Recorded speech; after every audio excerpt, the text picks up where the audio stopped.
Legit na online jobs ba ang hanap mo?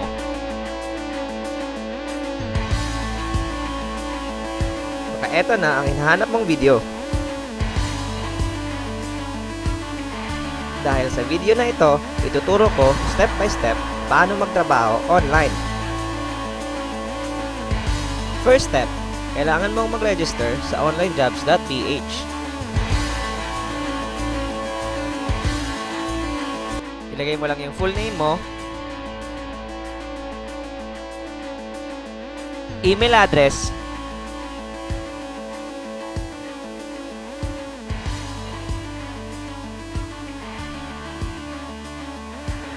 password,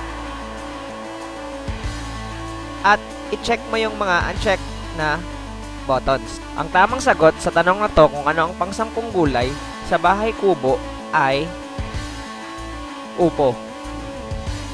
Tapos, click mo yung register. Pag nandito na kayo sa page na to, lagay mo lang yung job title, Amazon and eBay Expert. Tapos, lagay nyo yung summary of skills. Mga guys, sundin nyo lang yung gagawin ko sa video na ito dahil itong mga binanggit ko ng mga trabaho ay ituturo ko sa next video ko. Guys, sobrang dali lang netong Amazon Product Researcher. Magka-copy-paste ka lang. Wala kang ibang gagawin kundi maghahanap ka lang ng mga item na pwede mong ilist sa store mo. Ito namang order fulfillment ay magpaprocess ka lang ng order.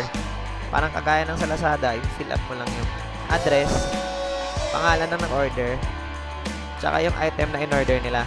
Ito namang customer service, kahit hindi ka magaling mag-English, ay kailangan mo lang mag-copy-paste. Kasi nandun na yung mga sagot sa spreadsheet, tapos kailangan mo lang i-copy, tapos i-paste doon sa mga tanong nila.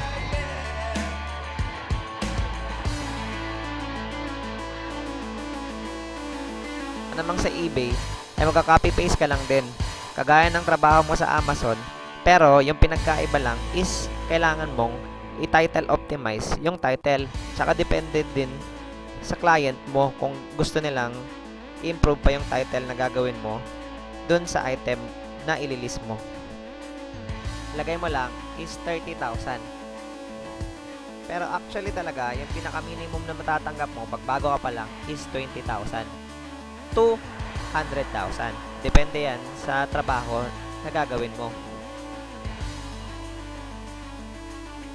Tapos, dito naman sa highest educational attainment, hindi mo kailangan na-graduate ka ng high school o graduate ka ng college.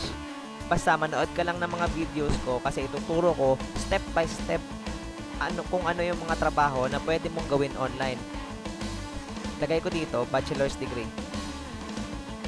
Tapos, 4 years Amazon and eBay virtual assistant.